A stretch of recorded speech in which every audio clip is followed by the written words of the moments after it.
This is Steve Robbins. Welcome to the Get It Done Guys, quick and dirty tips to work less and do more. Today we're going to learn how to show appreciation at work and love at home. You know, thank you gifts, employee recognition, stuff like that. Only we're going to take a systematic, psychological approach. Oh boy, love! I just love love! Actually, well, no, I don't always. It's supposed to be all Disney and fairy tales with lots of staring into each other's eyes, glittery sparkles and animated woodland creatures hanging around. But in real life, relationships are a ton of work, and that's the good ones. The great thing about loving someone or liking them is that doing stuff for them actually feels good. For example, we might clean our entire apartment for our schmoopy. We put everything in its place, we dust, we vacuum, all so schmoopy will feel wonderful tonight.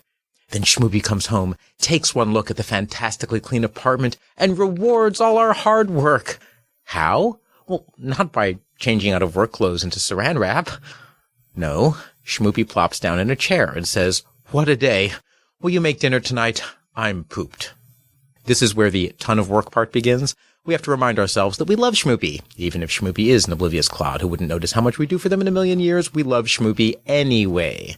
So we grit our teeth and pretend everything is fine, so Schmoopy will feel good no matter how horribly insensitive Schmoopy might be behaving. That special pretending, coupled with a healthy dose of denial and self-deception, are what being in a relationship is all about.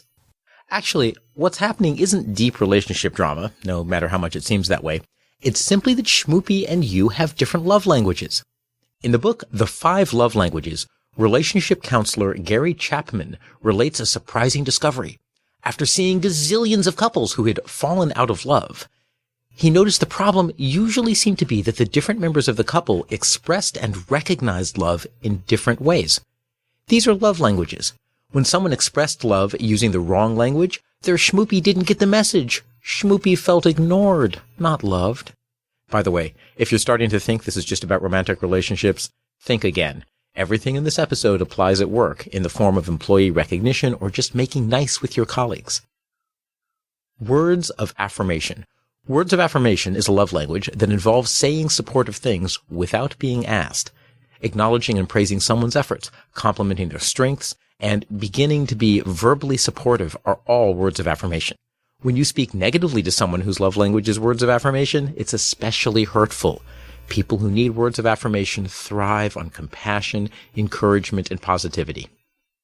Acts of service. The acts of service love language means doing things to relieve someone of stress or responsibility. If this is Schmoopy's primary love language, find out what's weighing Schmoopy down and simply say, "Hey, let me do that for you." If you drop the ball or appear to be lazy, however, they will interpret that as disregard. But when you actually do it and follow through, acts of service will mean the world to them. Quality time. The quality time love language says, "I love you" by giving full undivided attention. They like you to be there for them without TVs, no comic books, newspapers, or reading while you spend time together, not even smartphones or Facebook. When you're distracted or you don't listen, that hurts quality time Schmoopies tremendously. Thanks to Facebook, Instagram, and Snapchat, Schmoopies who need quality time are becoming despondent. So give them time alone together and make it just about the two of you. Gifts. Some Schmoopies give and receive love through gifts. They might be thank you gifts. They might be a different kind of gift. You know that ad that says, "Diamonds are a Schmoopie's best friend"? Well, even aside from the fact that those are probably blood diamonds that were mined by slaves and financed by insurgents and used to invade third world countries, it turns out that some Schmoopies recognize love through gifts. For those Schmoopies, if you forget a birthday gift or give a thoughtless gift, Schmoopy feels abandoned. But give Schmoopy a thoughtful, enduring gift, and it's love all the way. These 4 love languages, words of affirmation, acts of service, quality time, and gifts, work in business as well as personal lives. If a colleague or an employee values acts of service, then show them appreciation. Do them a favor. Lighten their load. If they value quality time, collaborate with them on a project. Words of affirmation, make sure to praise their accomplishments. It's worth taking the time to ask someone how they receive appreciation so that when you show them recognition, you can do it in a way that they will understand it. This is really important. I've seen many examples of companies that try to show appreciation for valuable employees, and they use the wrong language. The employee values verbal recognition, and they get tickets to a badminton match. Great. Or they love badminton matches and they get a nice Rubik's Cube paperweight gift. Know the right language to use and you will send the message you intend. You'll notice we've only covered 4 love languages. The final love language is one that really isn't appropriate for the workplace. It's physical touch. The physical touch love language isn't necessarily about sex. It's about hugs, back pats, holding hands, and other forms of physical affection. The physical touch schmoopy sends and receives love through physical contact. Harsh touch or a lack of touch will be experienced as rejection, while positive touch will help schmoopy feel secure and belonging. A massage gift certificate, for example, might be a socially acceptable thank you gift for a physical touch person. Head on over to 5lovelanguages.com. That's the number 5, lovelanguages.com, and take the mini survey. It's free to find out your love languages in order of importance. Your top 2 love languages are the ones that you naturally use to express and recognize love.